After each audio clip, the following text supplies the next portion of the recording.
Hello, everyone, and welcome to the third stop of the Great Canadian Farm Tour. My name is Colleen Kroniken. I am a teacher working for Agriculture in the Classroom Canada, and I'm so excited to be co-hosting these farm tours. Today, we're going to be visiting a worm farm in Newfoundland. Agriculture in the Classroom Canada is so excited to take all of our participants on a cross-Canada road trip to learn more about Canada's incredible agriculture and food story to celebrate the 11th anniversary of Canadian Agriculture Literacy Month. I have a few reminders before we get started, and first things first, I want to know where you're joining from, so please put it in the comments below. You can also write any questions you have throughout the tour in the chat. We will answer a few questions throughout the tour, and we will have a designated question and answer period at the end. So if you have any questions about worms as the tour goes on, make sure you put them in the chat.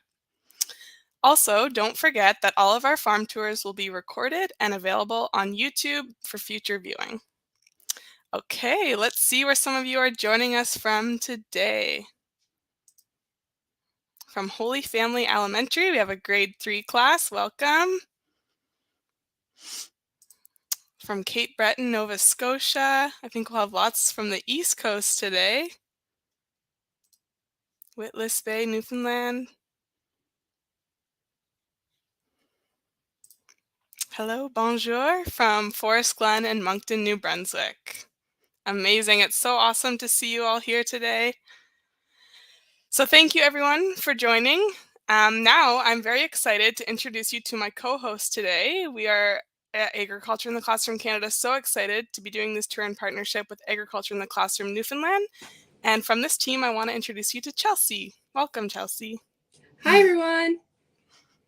My name is Chelsea Foley, and I'm the Agriculture Coordinator here in Newfoundland and Labrador. And here in Newfoundland, we have a lot of amazing agriculture happening. We have dairy farms, we have berry farms, we have egg farms and chicken farms, all kinds of fun stuff.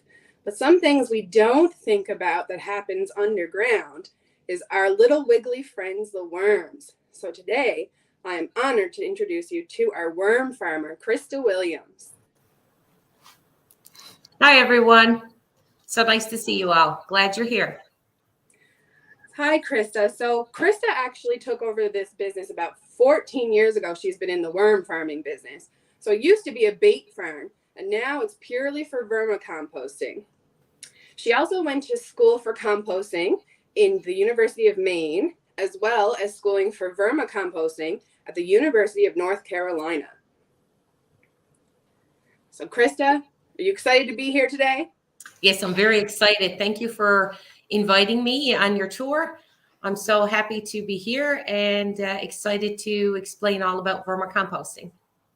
Awesome. Yeah, we can't wait to see your farm today, Krista. Just before we begin, I want to remind our participants of some of the learning components that go along with the Great Canadian Farm Tour.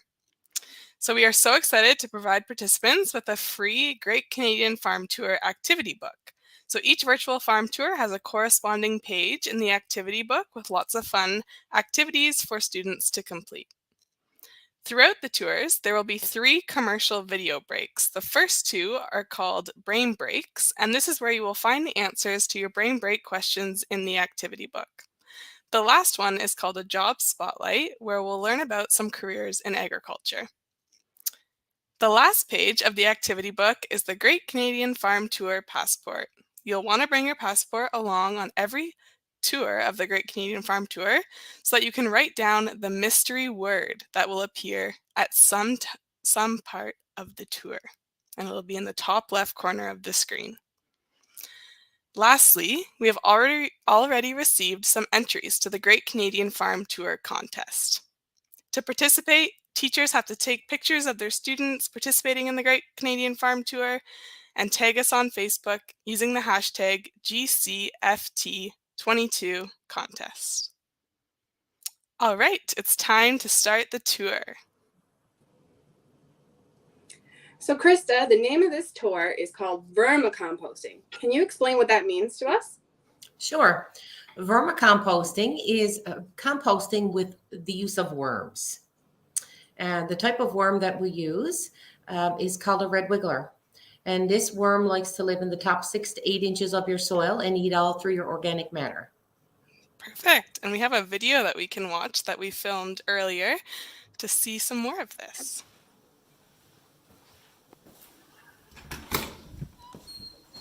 Hi, welcome to Trouter Special Worm Farm.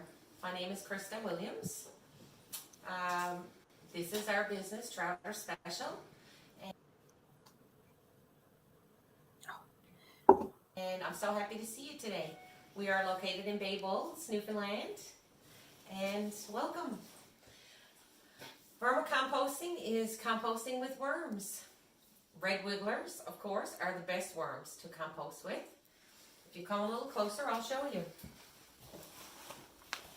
What we have in here is what we call a pit run. This is a mixture of matured and immatured red wiggler worms.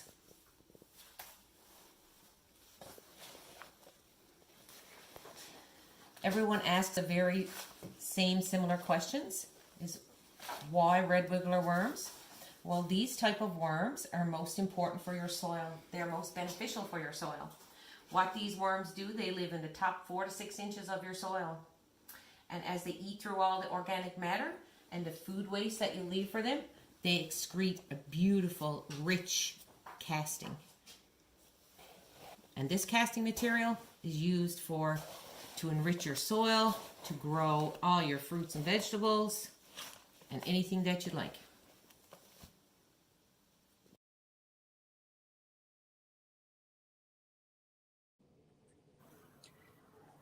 Now, don't tell me that that's not interesting. We love our worms here in Newfoundland and Labrador. We have one of the biggest vermicomposting programs happening across the province and country, actually. I think we're going to look at some more video and watch some worms up close. What do you think? Let's see it. The worm itself. Red wiggler worms usually take about 3 weeks to reproduce. And every 3 weeks, then they will lay baby eggs. And the eggs look like a little tiny sack of juice, in my opinion. And these eggs can carry normally 1 to 2 babies, but sometimes up to 7, we've seen. Red wiggler worms then take about 1 year to fully mature, and they have about a 4 to 5 year lifespan. A lot of questions people have asked me through the years is how do worms know where the food is to? Vibration in the soil is a big part of it. They sense with every part of their skin, and they have reproductive systems in both. Every worm has its own reproductive system. So these type of worms, as I said, are the best for composting your food scraps. These type of worms will extract their castings, which I've shown you here. Okay, and we're going to see some more of the castings soon near the end of the tour. But right now, I just want to give a quick reminder that if anyone has any questions about the worms while we're talking with Krista, our expert worm farmer, make sure you're putting them in the chat. And right now, we're going to jump to our first brain break. So if you have your activity book in front of you, this is where you will find the answer to the first brain break question. Brain break. Did you know there are many items worms can eat, such as fruits, vegetables, coffee grounds, and newspaper, but there are also things worms should not eat, like citrus fruits, bread, meat, or garlic.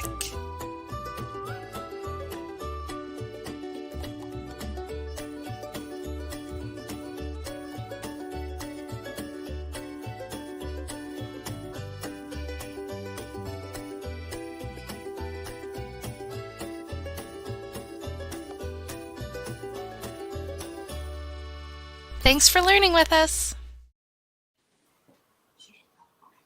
Yeah, I know. All right. Now, Krista, can you teach us some more about what the worms eat? We learned about that in the brain break. So can you tell us a bit about that? And then I think we have a second video we can watch. Sure. Well, when you're producing your bedding, usually what I like to tell any consumer that is interested in buying red wiggler worms for vermicomposting is start off with your kit in many different forms. You can use dryer lint, you can use grass clippings, you can use cardboard, shredded paper. Peat also is something that we use here because it's a good odor blanket.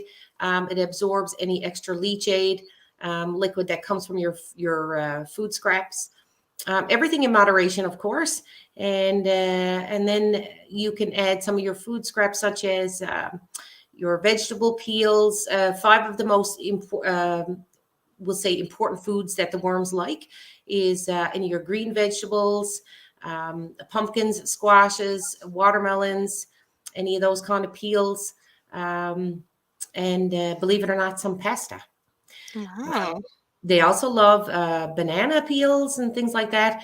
One rule of thumb for things that they shouldn't eat is garlic and meats and fats and oils and stuff. So anything that would make you smell as a human when you consume it pretty much makes your worm bin smell. Oh, that doesn't sound very fun. All right, let's watch this second video and see some more of the worms. I'd like to show you our processing area. Our red wigglers are busy at work. So this is just a little overview of some of our worms in our system. As you move on over here, I'd like to tell you a little bit about how we got started with our worms. Almost 15 years ago, I was approached by a gentleman in the community who did a lot of red wiggler worm growth for bait and such, and myself and my brother took over his business and turned it in a little different direction to do vermicomposting. At that time then we looked for opportunities to grow our vermiculture business, and both myself and my brother went to University of Maine and did composting school, and we also went to the University of North Carolina and did vermicomposting school. So with the knowledge of those things, we came back to incorporate that into our farm and our worm business, and here we are today, about 15 years in, and we have been through many different learning curves with the worms, but we feel that we're very comfortable now with the level of where we're to with this, and we also feel that worms are very exciting and on the rise for many people now. Worms themselves, these red wiggler worms in particular, like I had previously mentioned, they like to live in the top 4 to 6 inches of the soil.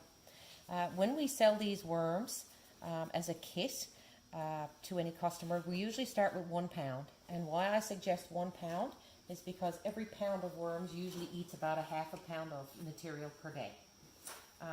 So when you go down to a half a pound, they'll eat a quarter of a pound material. Worms will like their environment to be very moist, but not overly moist. And how you can always check that is you can pick up some of your material in your bin and do a squeeze test. And what I mean by that is you squeeze the material tightly in your hand, and if it reaches to almost a ball without really falling apart and very little liquid seeping, it's the proper consistency of your soil and how the worms would like it. Worms don't like acidic soil either, so worms, to achieve that neutral state, we ask that you could crush up some eggshells. That would also help. Worms themselves enjoy anything that's decomposed, maybe like a slurry mix.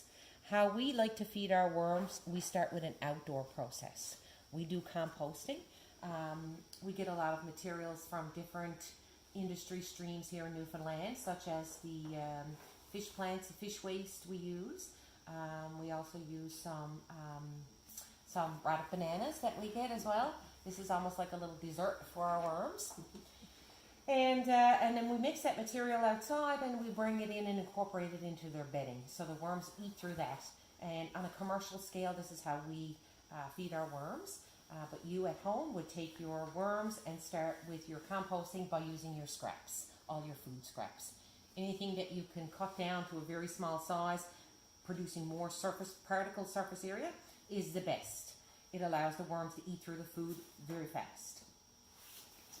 Another important thing when you start a bin at home, a lot of people don't start with soil mix, and there's many different things you can use for bedding. For us here on our farm, we like to use peat because peat is a readily available source for us here.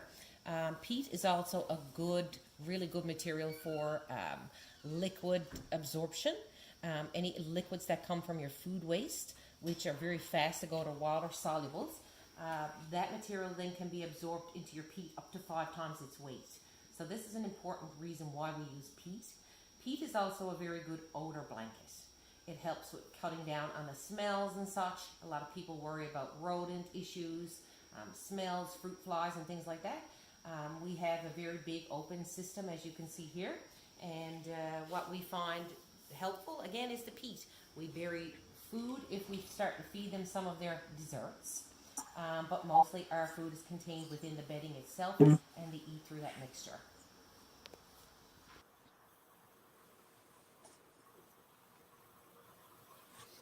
Wow, that's all so interesting, Krista. We do have a question here from the chat. Miss Maury's grade 2-3 class, and Nate also asked this question. They would love to know, how many worms do you have at your farm? Wow, that's a question that I really don't know the answer to be quite honest, because we, like I said and mentioned in our chat, that the worms reproduce every 3 weeks. So I would say we're upwards of probably over 1 million worms for sure. Wow, that's a lot of worms to feed.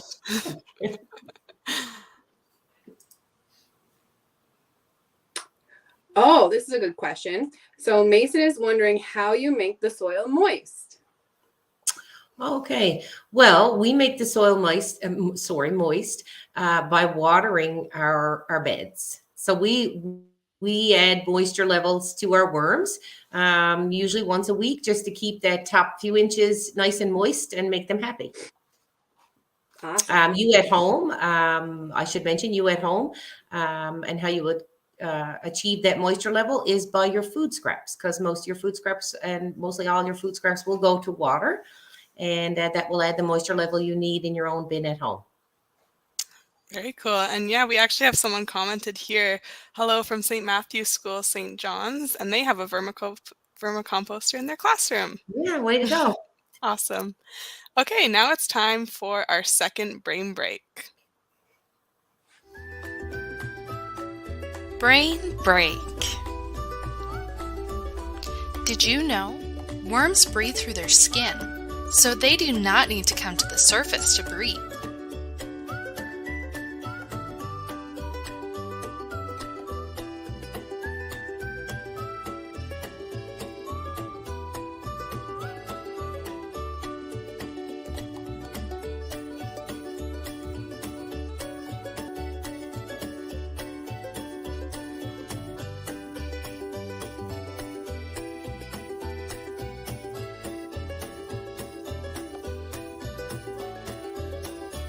Thanks for learning with us. All right, and we're back. Oh, what's that? Is that today's mystery word? Make sure you write down interesting in your passport beside the map of Newfoundland and Labrador. And also add it to your mystery sentence at the bottom of the passport. So now that we know more about worms, Krista, can you show us what your business sells? Sure, I'd love to. Well, first of all, I would just like to show a few pictures of some stuff. This is an actual bin of worms that we have here. Our worms are readily available through year round. We do sell these worms all across Canada. We can ship them in the mail by Canada Post. We send them across the island on the DRL bus, and we ship them across Canada by WestJet. Funny enough, but our worms can go all across Canada. All you have to do is give us a call, like us on Facebook, such. Some other things that we sell here, we sell these, of course, by the pound. These are the European red wiggler worms, as we had mentioned in our talk. They're the nice busy worms that eat all your kitchen scraps and turn your food and your scraps into a beautiful, rich, moist, nutrient soil. This is one of the main products that comes from our worms. I don't know if you guys can see that a little bit better, but this is kind of like a granular material. This is what we call worm poop. The actual proper name is called worm castings. And these castings are excreted through the worms every day. Worms eat up to half their body weight each day. And they excrete these castings in the soil. And so then you have this lovely mix, which is added with micronutrients and added to your soil or your existing beds that you may have for any soil amendments that you look for. A couple of other things that we sell. I'll just show you guys a little picture here that we have. This bin right here, this one here is primarily how we sell our kits. It's an open bin system. It would come with a pound of worms, 15-liter bag of bedding, and your actual Rubbermaid bin. We've always found this system quite successful. An open bin system works for many people. I know as well some teachers and people across the island and anywhere have used these upscale worm factories. These work very well and efficient as well. And you would start by feeding your trays and watering your system to keep the moisture levels in. And another thing that we produce here on secondary processing level would be our soil mixes. Many years ago, when I started this business, we were doing some organic farming, and we were wondering what our castings would do for us. And we put them in our greenhouse and put as little as half a cup of castings on every tomato plant. And we actually saw growth of like 2 to 3 inches over a couple of days. So significant growth, which brought us to a lot of research and development, which brought us to some secondary processing, which is very important in diversity in our farming industry today. So this is one of the products that we produce here on farm. We've called it our Rip and Tip. So you rip it, tip it. It's a premium nutrient soil mix. It's made with vermiculture products. And you'll find it very useful, and it's everyday general use for potting plants right down to growing. We do sell this in this size bag for $8, or we go up to a 1,000-liter tote for $350. So any kind of information you're looking for, you can always contact me about that. And we also sell our pure castings in the pure state, which I just previously showed you in the granular. And some people like to buy this in pure state. So usually about 1 to 4 ratio, for mixing with this castings, or you can take this and plant it, put it directly in the holes where you're planting to add your nutrient amendment. That's amazing. It's pretty cool how worms eat food scraps and then they produce things that we can use to grow more food. It's like a whole little cycle there. It's pretty interesting. A whole cycle, definitely. Yeah. All right. We do have a couple questions, well, lots of good questions coming in now. I think we have time for a few. Here's a good one. Why do worms like banana peels? From Addison. Good question. Worms like banana peels, I think, because they offer a little sweetness.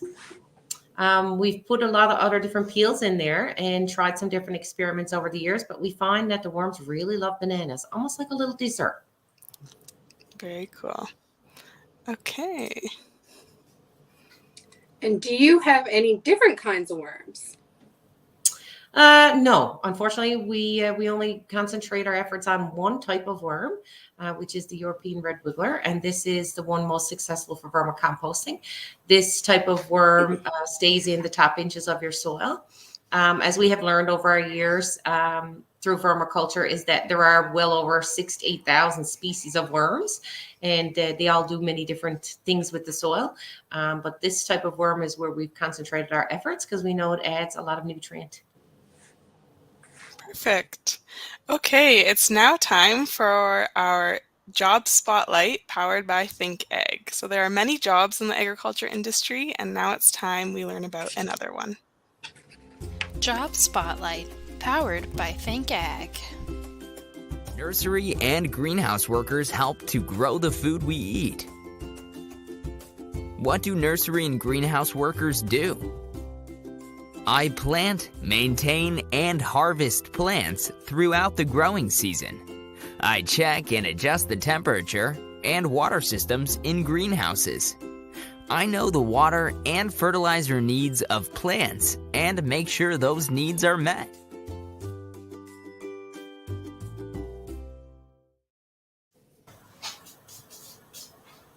Okay, so now we've come to the fun part, and we get to ask Krista lots of questions about worm farming. I have a question here from Forrest Glen. How long can worms live for? Sure. Worms can live, they usually have a lifespan of about 1 to 5 years.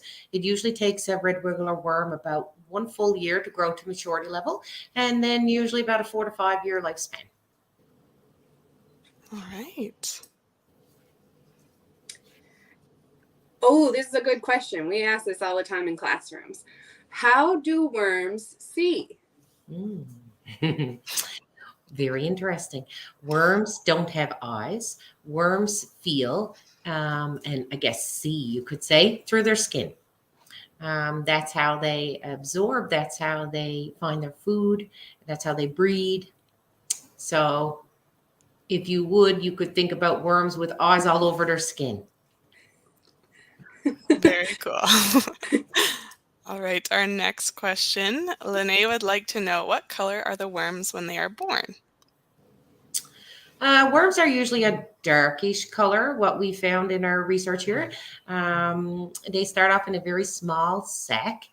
Like I said, it's almost like a little sack of juice. It's very small, maybe a little bit bigger than the top of a pen.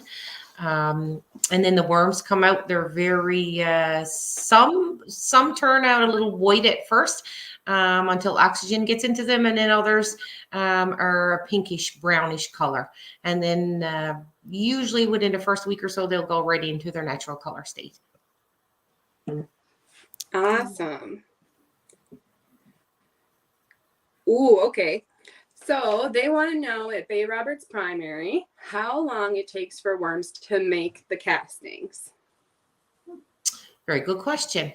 It depends on how your compost is going. Usually a good, healthy compost with worms should not have any pest issues and should not have any foul odors. So if you're finding you're having a good, healthy compost system, usually it will take worms in a bin about, I tell customers, about 14 to 16 weeks, and you should have a significant amount of castings.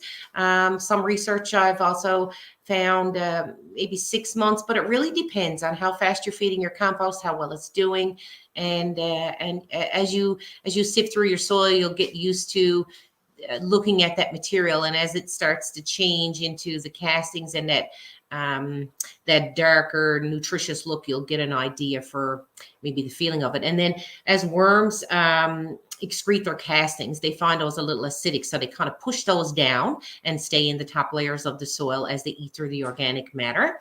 So you'll start to notice your bin then getting kind of spent out, if you would, and then you would exchange your bedding. But rule of thumb, usually about 14, 16 weeks, thereabouts. All right. We have a question here from Blake, and he would like to know why you started a worm farm. Well, we are sod producers. We grow Kentucky bluegrass nursery sod. We've been doing that for over 33 years.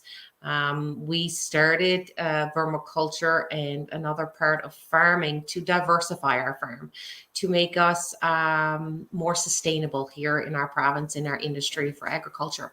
So therefore, we looked for other ways to make our farm successful and offer more things to the public and educate them on nutrition of soil and different soil zones and levels and what we can do with that for growth. So that's pretty much why we got involved, is to something good happen with the soil and with the worms. All right. We have a couple questions here about what happens to the worms in the winter. That's what Annie is wondering. And Lacey here is wondering how warm should the room be kept? Okay, good questions. Well, the rooms usually, so first off with your first question, I guess, worms in winter really don't survive in the deep cold. Vermicomposting worms will go to the warmest parts of the pile, but most of them will go off or die off in the extreme cold. What I do tell people that like to have their vermicompost bins outside in the summer, which makes great sense, to try and capture your worms and bring them inside. Worms can live like in a 5-degree, 10-degree Celsius, but they do prefer like a room temperature. And they do prefer like a warmer soil mix so that they can successfully produce. Okay, so you just change the temperature of your room. Like in the winter, you'd make it warmer so that the worms stay nice and warm. Yeah. Perfect. All right, let's see. We have lots of awesome questions here. Oh, this one's an interesting one because I was trying to find an egg earlier, but I couldn't find one. But what color are the eggs? Some eggs are like a brownish, greenish color for the most part. Some are brown, but some are like a greenish brown. Awesome. That's why I couldn't find one earlier. They blend in. They're not white. Yeah. So Catherine would like to know if the dead worms are left in the soil to be composted.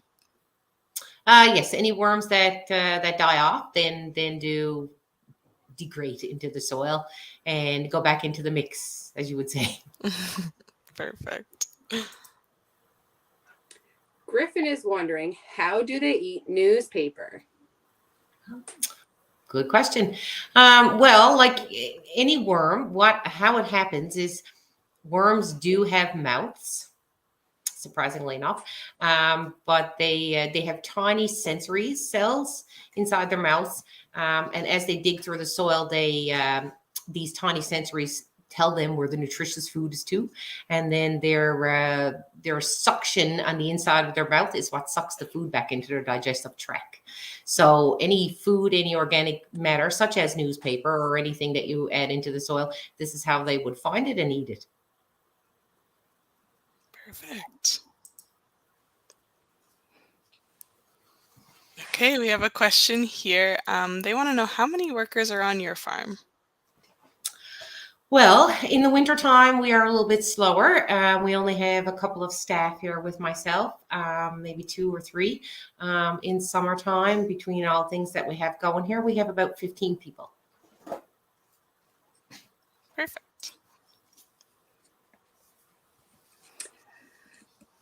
They are wondering, they have a compost started at their school. Can we add these worms to our existing compost?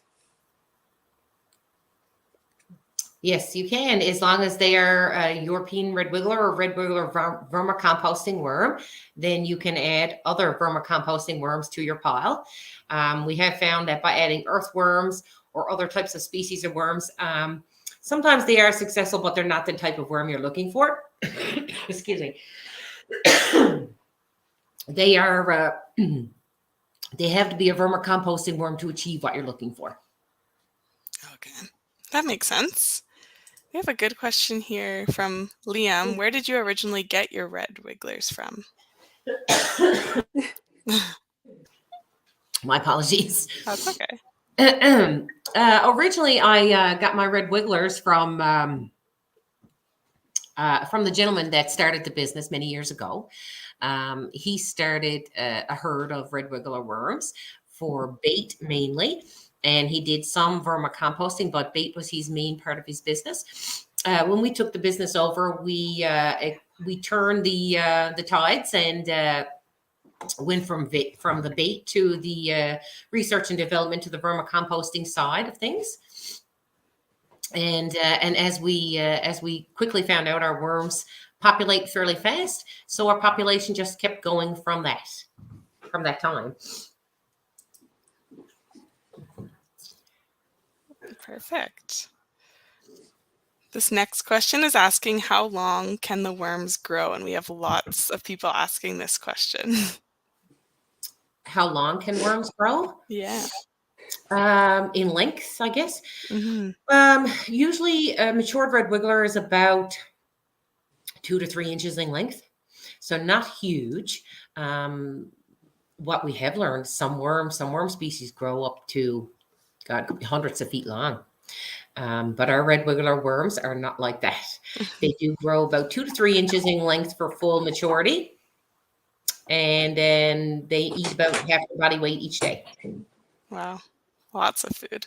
Okay, this is going to be our last question for today. Okay, so how do we find you on Facebook to order vermicomposting equipment? Excellent question. Thank you for asking.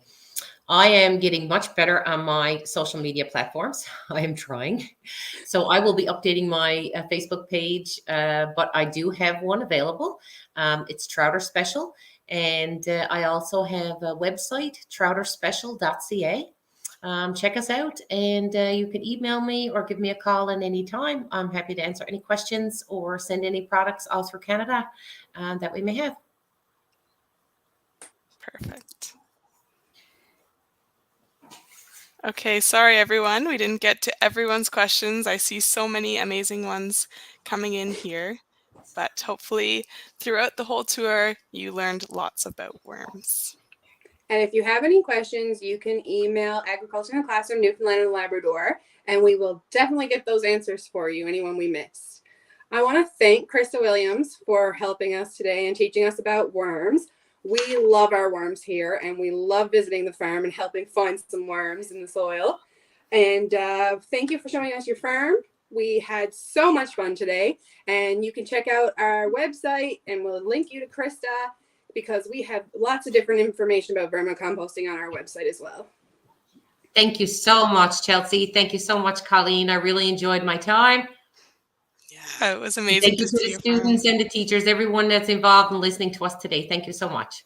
And I want to thank you, Chelsea. Thanks for being my co-host and showing us around an awesome worm farm in Newfoundland. Of course. Thank you for having us.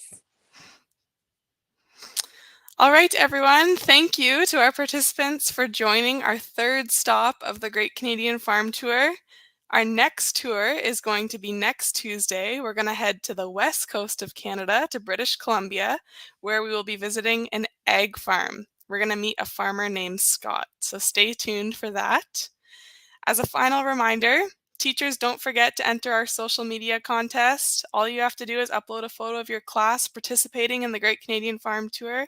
We've already received some awesome entries. And just make sure you use the hashtag GCFT22contest. Also, we hope you're using your activity books and your passports and that you got the mystery word for today. It's up on the screen once more right now. And with that, we will see you next week and in beautiful British Columbia. Bye. I'm going to go feed my worms now, Colleen. Oh no. See you.